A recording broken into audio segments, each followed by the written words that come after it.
devine. Ça, c'est sûr.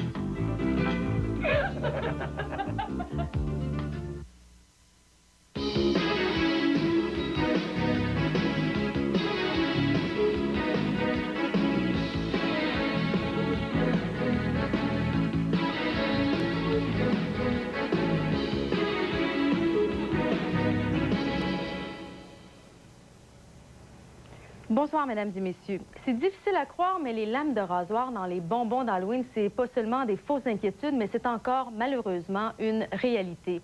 On a aussi ce soir une bonne nouvelle pour les gens de la Rive-Sud. Il n'y aura pas d'augmentation de tarifs de la STRSM en 1995. Et puis, comme tout le monde l'a constaté, il y a de plus en plus de policières à Montréal. Et François, justement, ce soir, vous en avez rencontré quelques-unes. Quelques-unes, en fait même quelques centaines, puisqu'elles étaient rassemblées ce soir. En fait, c'était même le plus gros rassemblement de personnes, de policières. C'était réservé exclusivement aux policières de Montréal. Et nous, de Télévision 4 saisons, étions les seuls à être admis à l'intérieur. Alors, je vous présente tout ça tout à l'heure, dans une dizaine de minutes. À plus tard, François, merci. Et Catherine, de votre côté, vous êtes allée voir un bon film ce soir. Oui, je suis allée voir le film qui prendra en fait l'affiche à Montréal demain, qui est le film d'ouverture du Festival de cinéma d'Abitibi-Témiscamingue. Un film au titre bouleversant qui a pour titre donc « Quand j'avais 5 ans, je m'ai tué ». Le film, pourtant, malheureusement, l'est un peu moins. Je vous redonne quand même les détails tout à l'heure. À tantôt, Catherine, merci. Donc, Hélène, il y a des gens de Pointe-aux-Trembles qui vont garder un souvenir amer de l'Halloween. Eh oui, écoutez, on a du mal à imaginer que quelqu'un peut être assez irresponsable pour mettre un objet dangereux dans un bonbon. Eh bien, c'est arrivé à un adolescent de 12 ans de ce quartier-là. Il a trouvé hier soir une lame dans un bonbon qu'il venait de goûter. Bien, je suis descendue dans les escaliers, fait que là, je le mangeais, puis là, je l'ai croqué. Là, j'ai senti quelque chose de dur. Puis là, je suis allée le montrer à mon père. Puis là, ma mère a regardé ça, puis elle a dit, « Il me semble qu'on dirait qu'il y a une lame de rasoir dedans. » Puis là, mon père, il a fait un couteau, il l'a ouvert, puis là, il y avait une lame de rasoir. Voici la lame qu'Alexandre Pitt, 12 ans, a trouvée dans cette papillote qui devait être son dessert hier soir. Il s'agirait d'une lame d'aiguisoire à crayon ou encore d'X-Acto, un outil dont se servent les bricoleurs. Alexandre n'a pas été blessé. Un miracle, selon ses parents, qui n'en reviennent pas encore. C'est un hasard qu'il ne s'est pas coupé la bouche. Parce que là, je ne sais pas ce qu'on aurait fait. Il fallait appeler l'ambulance, tout ça. Les conséquences, quelqu'un qui se coupe dans la bouche, là, c'est... Puis moi, j'ai mal dormi, même avec ça, puis mon épouse aussi. Ah oui? Ben, dans le fond, c'est que t'as toujours... t'imagines ce qui aurait pu arriver. C'était un peu plus ça que... Là, on était chanceux, c'est rien produit. On ne sait pas de quelle maison Alexandre a reçu ce cadeau empoisonné. Le soir de l'Halloween, lui et sa sœur ont visité une trentaine de résidences, toutes voisines de la leur, sur la rue Beau-Soleil, située près de la rue Notre-Dame et de la 67e avenue. Un quartier où pourtant tout le monde se connaît. Mais je pensais pas que ça existait encore, parce que ça faisait longtemps qu'on n'avait pas entendu parler, en tout cas. Puis c'est des voisins, en fin de compte, là. Ouais, c'est dans ton quartier, là. C'est proche. J'ai pas de doute, là. C'est pas ça l'idée, mais ça existe. Madame Laplante a porté plainte à la police qui, avec l'aide du jeune Alexandre, va maintenant tenter de déterminer d'où provient le bonbon.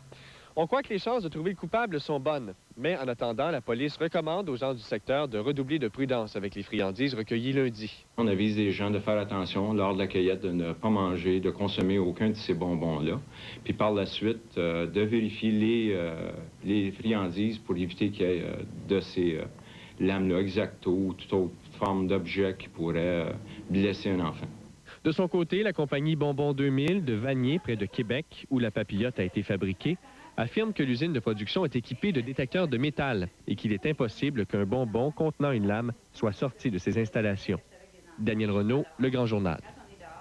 Le ministre de la Sécurité publique, Serge Ménard, a nommé aujourd'hui un juge de la Cour du Québec pour enquêter sur l'intervention policière à Chambly le 1er septembre dernier. Monsieur Ménard voudrait que l'on fasse la lumière dans ce dossier et que la guerre entre les policiers municipaux et ceux de la Sûreté du Québec cesse immédiatement. Il y avait des visages longs cet après-midi à la table du ministre Ménard. De toute évidence, ce n'est pas de gaieté de cœur que le représentant des policiers municipaux et le directeur de la SQ s'assoyaient à la même table. Mais le ministre l'a dit clairement, cette rivalité n'a pas sa place. Il y a assez de crimes au Québec pour occuper tous les policiers qu'on a les moyens de se payer. Et je voudrais bien que cessent ces rivalités inutiles qui consomment inutilement de l'énergie. Le juge Pierre Verdon de la Cour du Québec a donc eu le mandat de tout démêler dans cette histoire d'ici le 1er juin prochain. Il est assez large pour couvrir les allégations qu'il examine, les motifs pour lesquels on a décidé de faire une enquête policière et pour couvrir la façon dont cette enquête a été menée. Les choix qui s'offraient aux enquêteurs, auraient-ils dû agir autrement? Auraient-ils pu agir autrement? Entre-temps, le directeur de la police de Saint-Hubert, Pierre Trudeau, assurera l'intérim à la direction de la police de Chambly avec l'aide d'un de ses inspecteurs. Malgré cette rencontre, il est clair que la tension est encore vive entre la SQ et policiers municipaux. Je n'ai pas d'excuses publiques à faire. Je suis convaincu que Pierre Verdon va faire toute la lumière sur ce qui est arrivé. Ça ne veut pas dire que demain, la Fédération va tout arrêter les procédures qu'elle a entreprises. Au niveau de certaines choses, c'est pas... Pendant ce temps, dans la salle, il y avait un policier de Chambly qui fait face à des accusations criminelles, Marc Laurent. Est-ce que vous êtes confiant là, que le juge va faire la lumière là, sur toute l'affaire? J'ai aucun commentaire. Ce n'est donc que l'été prochain que le point final à cette histoire sera connu. Yves Malo, Le Grand Journal, à Chambly.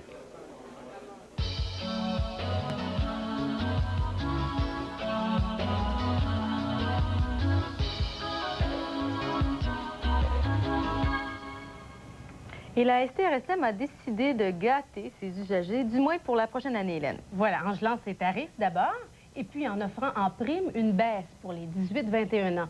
Pour la clientèle cégepienne, la carte mensuelle passe à 40 $, ce qui représente une réduction de plus de 25 %. Un budget de 42,5 millions de dollars. La carte mensuelle demeure à 54,50 $, sauf pour les jeunes adultes. C'est un tarif qui va être à 40 $ au lieu de 54 $. Les collégiens auraient souhaité plus. L'idéal, c'est vraiment 28 $. L'argument que les étudiants qui ont atteint l'âge de 18 ans ne sont pas plus riches est encore valable. Par cette réduction de tarifs, la STRSM, qui est assurée d'un déficit pour son prochain exercice budgétaire, se prive de revenus frôlant le demi-million de dollars. L'effort est louable, mais jugé insatisfaisant. Demi-satisfaction, car demi-réponse et demi-tarif réduit, tout simplement. Je suis à demi satisfaite parce que, disons que nous, on voulait un tarif pour tous les étudiants. 18-21 ans, c'est très restreint. Puis je pense qu'on va continuer à se battre pour l'égalisation, disons, de ce tarif-là. Donc un budget 95, formule améliorée avec coupon rabais, mais bulletin de vote fournis séparément. On annonce une bonne nouvelle et vous m'accusez quasiment de prendre du crédit politique avec ça. À 2 jours des élections, mais écoutez, c'était longuement discuté ici et il y a plus que la moitié des membres du conseil d'administration qui ne sont pas en élection. La Société de transport reconnaît que malgré ses efforts à l'endroit des 18-21 ans, il lui reste encore toute sa clientèle universitaire à satisfaire. C'est pourquoi il s'engage à effectuer une révision des tarifs pour la carte régionale. Et si possible, encore une fois une réduction autour de 25 %. Gilles Choquette, Le Grand Journal. Élection municipale maintenant. Les candidats à la mairie de Montréal ont participé ce soir à un débat organisé par Alliance Québec. Le chef de Vision Montréal, Pierre Bourque, a affirmé devant un électorat anglophone qu'il a été mal cité dans sa biographie autorisée.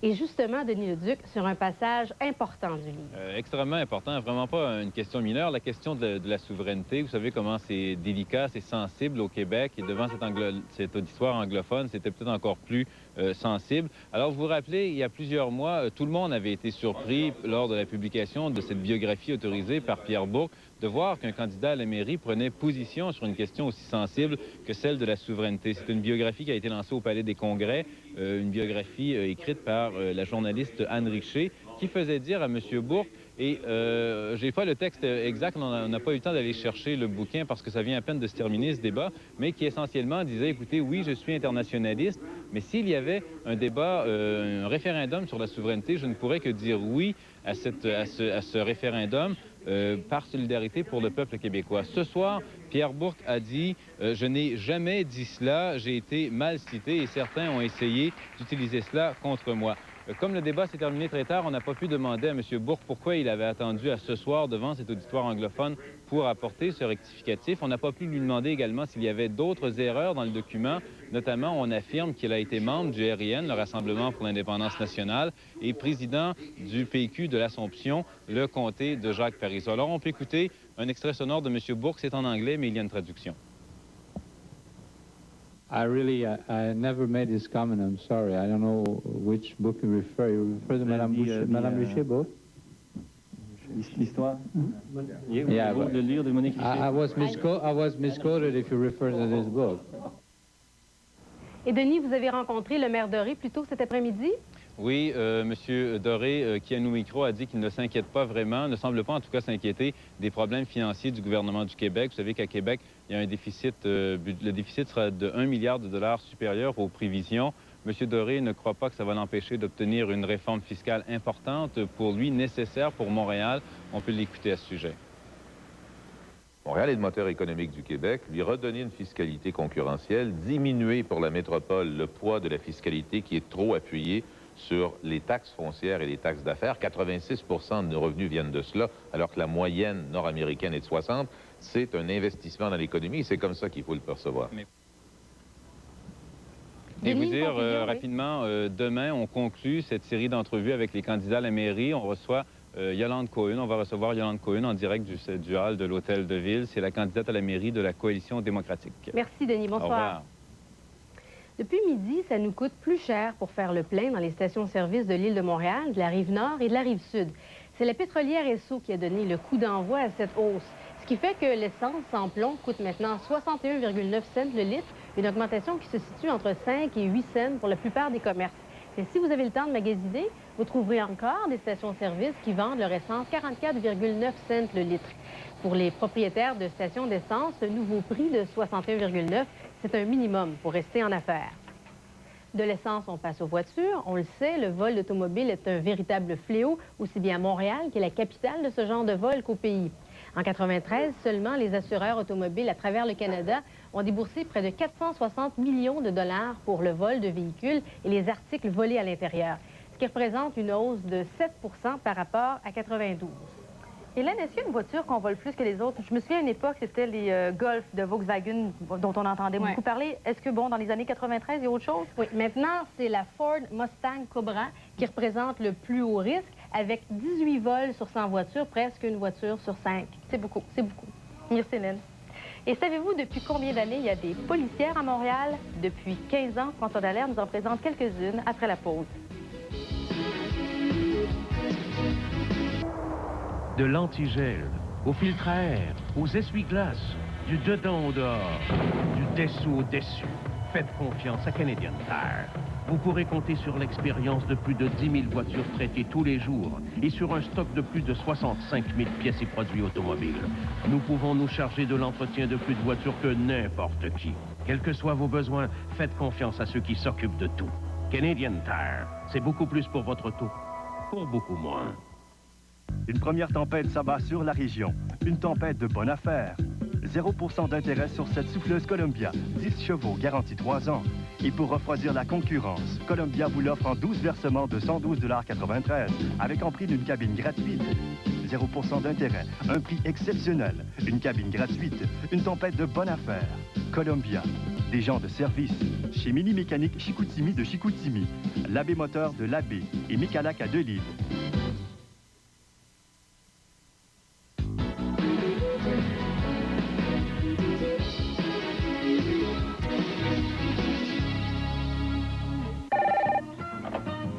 Oui, allô? Un sondage. Désolée, je suis très occupée en ce moment. Je vais faire un marché avec vous. Si je devine votre nom, c'est moi qui pose des questions. Si vous voulez en savoir plus sur l'afficheur nom, passez à la téléboutique Belle d'ici le 30 novembre. Dites « c'est génial » et vous recevrez une petite surprise. Jean? Faites le saut. Le meilleur événement de l'année, la grande vente Les Durs à cuire. Des rabais jusqu'à 50 %. Vous trouverez le salon tant rêvé à un prix dur à battre durant la vente Les Durs à cuire. Chez Potvin Tremblay Meubles, 1685 Boulevard Talbot, Chicoutimi.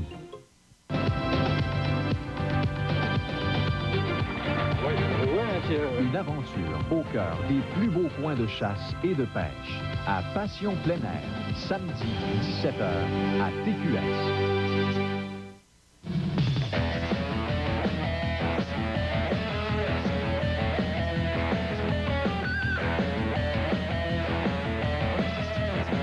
Sport Plus, ça vous regarde. Ce soir, 23h.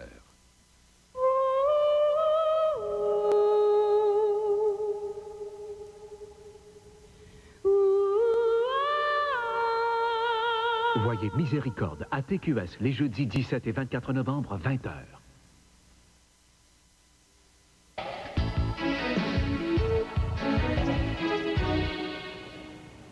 Ça fait seulement 15 ans que des femmes patrouillent Montréal à titre de policières. Avant, elles travaillaient dans des postes de police, mais elles ne portaient pas d'armes et n'arrêtaient personne. On les appelait les matrones, un terme qui n'est pas tellement joli et qui ne correspond plus vraiment à la réalité, comme vous avez pu le constater, François. Effectivement. Ce soir, je me suis donc rendu à un gros rassemblement des policières de la communauté urbaine de Montréal. Elles étaient environ 200 qui étaient réunies dans un bar de Montréal-Nord. Alors, si elles ont pu être ce soir en aussi grand nombre, c'est qu'elles ont pu profiter des programmes d'accès aux emplois non traditionnels. Elles sont maintenant 12 parmi les effectifs policiers de Montréal. Et puis, elles ont contribué, entre autres, à modifier, par conséquent, l'image que l'on se fait des policiers. Mais il n'y a pas juste l'image, il y a aussi les mentalités qu'elles ont contribué à modifier. Exemple, on dit d'elles qu'elles résolvent mieux les conflits entre personnes impliquées que leurs collègues masculins.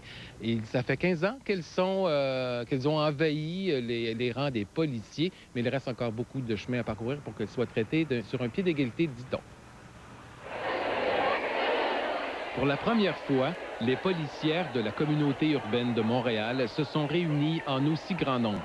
L'objectif de cette rencontre, marquer les 15 ans de l'arrivée des femmes dans la police. Lors de mon embauche, je ne croyais pas qu'il y aurait autant de femmes. Si j'avais pu prévoir dans 15 ans, je n'aurais sûrement pas dit qu'on serait presque 500. L'une des 437 policières constate le chemin parcouru depuis 15 ans. Les mentalités ont évolué, mais les recrues féminines ont encore à faire la preuve de leur talent bien avant leurs collègues masculins. On me considérait une bonne police, tandis qu'un gars qui entrait au service était considéré une bonne police jusqu'à preuve du contraire. C'est un peu cette impression-là qu'on m'a donnée. Les femmes ne représentent que 12 % de l'effectif total des policiers de la CUM. Les agents recruteurs ont affronté une méconnaissance chronique du métier. Certains croient que la carrière policière, c'est comme dans les films, ce qui est tout à fait faux.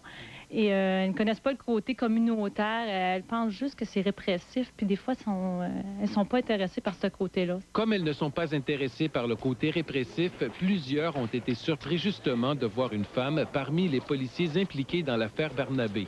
Or, les policières d'expérience ne sont pas surprises outre mesure. Je ne peux pas être surprise parce qu'il y a des policières dans tous les postes de police. Il y en a beaucoup dans les autoradios, on en voit de plus en plus. Et je serai surprise quand je regarderai puis que je prendrai connaissance de tous les détails, puis je verrai ça a été quoi son apport là-dedans. La direction du SPCUM souhaite qu'en l'an 2000, le tiers des effectifs policiers soit constitué de femmes. Il reste donc 5 ans pour atteindre cet objectif et embaucher des centaines de policières. François Dallaire, Le Grand Journal. Et comme bien des gens, j'ai lu, moi, à l'époque, le livre « Quand j'avais 5 ans, je m'ai tué » et j'ai bien aimé ce livre-là. Mais souvent, comme c'est le cas, quand les livres sont adaptés au grand écran, on est un peu déçus. Catherine, dites-moi ce soir, dans ce cas-ci, est-ce que le film est à la hauteur de nos espoirs ou de nos attentes? Bien, savez-vous, Pascal, moi, je n'ai pas lu le livre et au fond, je suis assez contente parce que les films souffrent rarement la comparaison. Rien ne peut égaler, évidemment, notre imaginaire et je trouve ça un petit peu injuste. Alors, moi, j'ai vu, quand j'avais 5 ans, je m'ai tué comme un film, un point, c'est tout. On en regarde un extrait.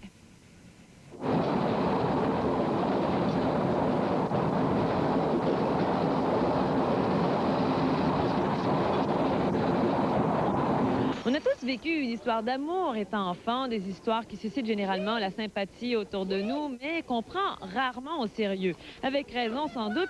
Pourtant, quand on les vit, c'est la fin du monde. Je suis donc la première à m'émouvoir sur une histoire d'amour entre enfants. Pourtant, rarement le film va venir me chercher, malgré la performance très juste du jeune Dimitri Rougeol, qui n'a rien à se reprocher dans le rôle du petit Gilles.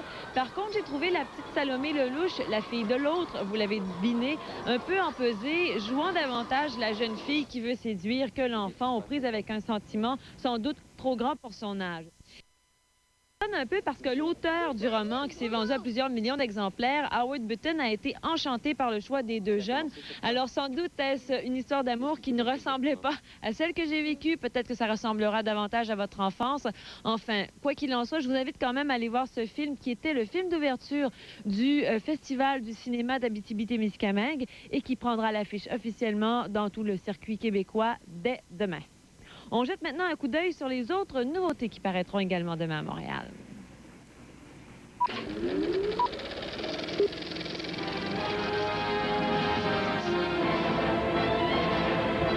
Au menu cette semaine, les deux plus grands classiques de l'histoire du cinéma d'horreur. Frankenstein de Francis Ford Coppola ne risque pas de passer inaperçu, puisque c'est Robert De Niro lui-même qui joue le rôle du monstre assoiffé de vengeance après que son maître et créateur l'ait brutalement rejeté. Le réalisateur Bachar Jbib nous présente sa version de Dracula. Le film a été tourné à Montréal et si on se fie à Bachar Jbib, Dracula pourrait devenir un film culte auprès des jeunes. Entre-temps, cependant, ne vous attendez pas à voir le même style de film que celui qui était sur les écrans il y a 2 ans à peine.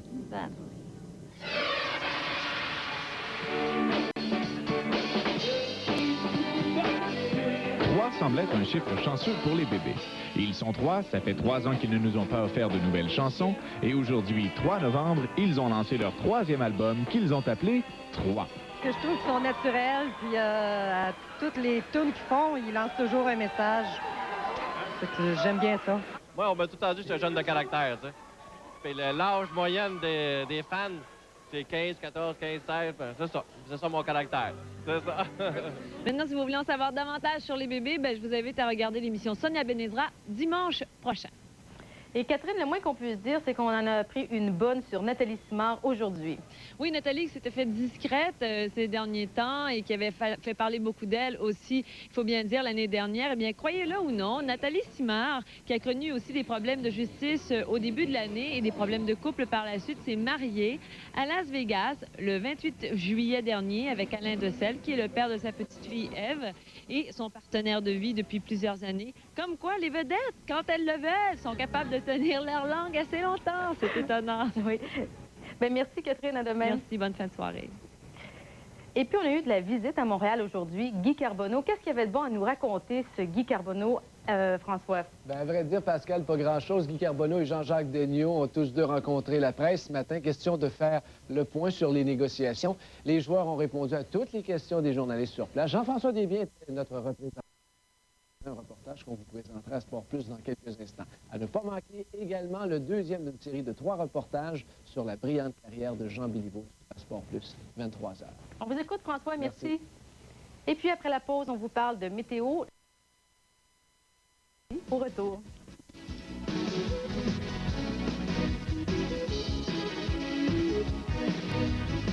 Certaines personnes ont...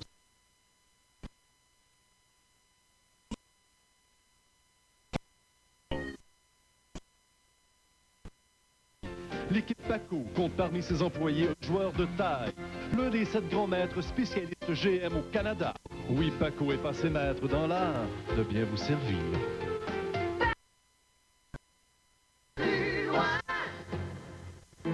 J'arrive pas. Noël va être dur cette année. Moi, j'arrive. Comment ça? Avec les prix Canadian Tire, j'arrive. T'es sûr qu'ils ont tout? Voyons, Michel, tu sais, Canadian Tire, c'est le magasin de Noël avec les plus belles décorations, les plus joyeux emballages et les cadeaux les plus populaires, les plus grandes marques. Et tu connais leurs favoris. Pense-y, plus on économise, plus on peut être généreux.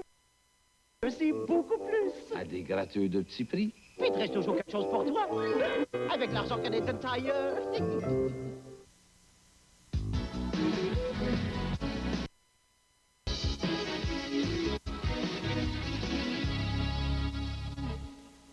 J'achète Desjardins.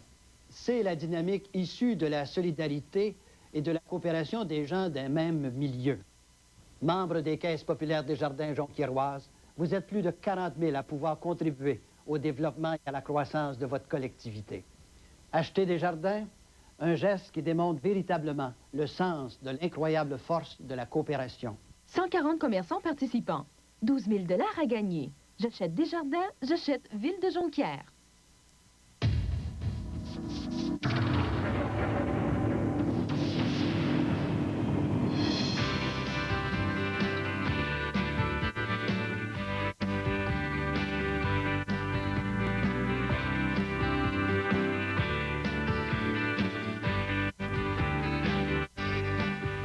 Venez voir toutes les nouvelles Arctic 495 sans tarder chez Action Moteur Sport, Girard Mécanique Sport Incorporé et Sport Plein Air Gagnon.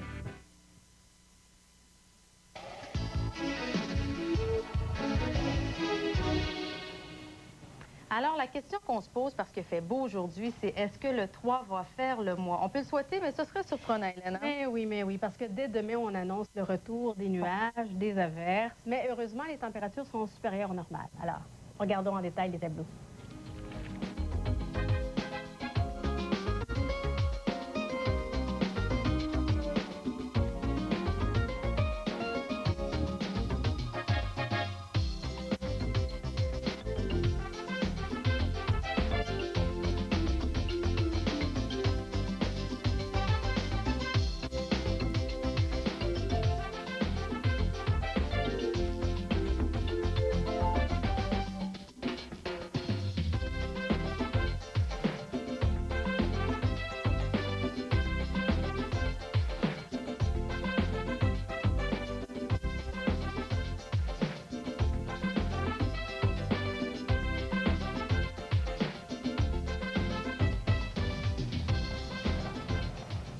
Alors, la recette du bonheur en Europe, ça vous intéresse, Pascal? Ça m'intéresse beaucoup. J'ai mon crayon, mon papier, je vais prendre une note. D'accord. Alors, c'est une enquête effectuée par les pays de l'Union européenne. Écoutez, c'est simple. Il suffit de travailler en Suisse.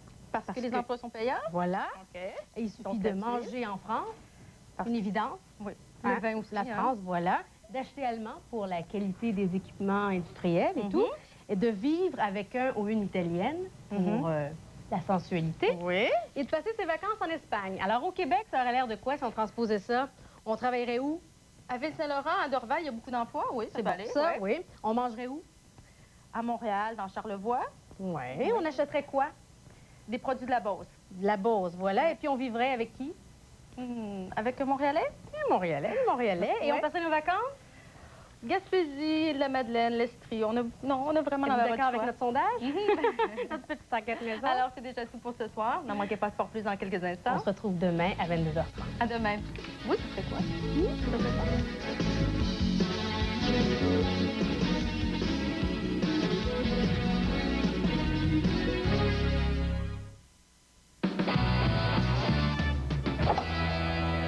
Vous êtes le nouvel entraîneur des Atomes de Saint-Pacôme?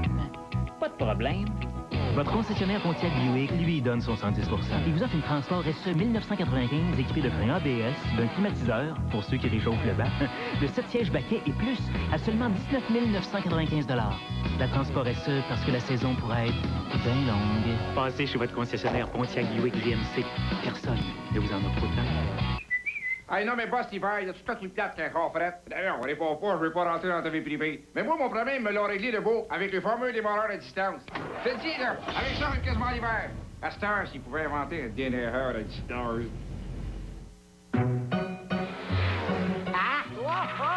Mes pneus sont finis! Aïe, aïe! Chez Monsieur Muffler, il y a des Yokohama. Monsieur Muffler, il est bon en bébite. Hey, je suis le Dr. Dreadful.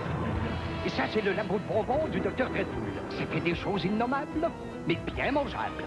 La peau de monstre du Dr. Dreadful, une délicieuse tarentule, d'autres mousses et bibites. Et tu peux en servir beaucoup.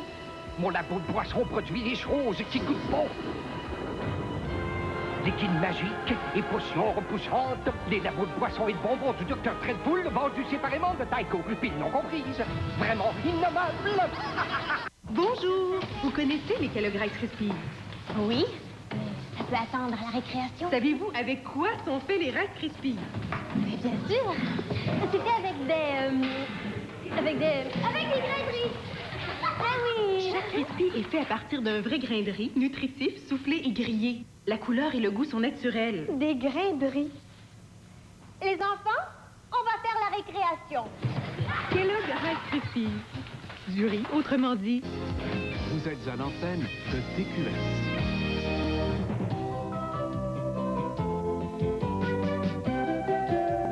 Pour 4 saisons de plein air, Passion plein air, samedi 17h.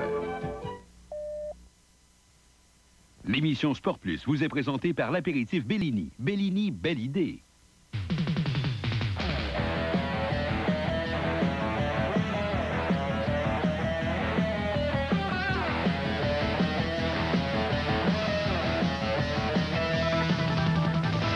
Guy Carbonneau prend son bâton de pèlerin pour allier les amateurs à sa cause. Moïse Alou mérite ce qui lui revient. Il est choisi joueur de l'année chez les Expos. On connaît les participantes à la ronde quart de finale du Challenge Bell.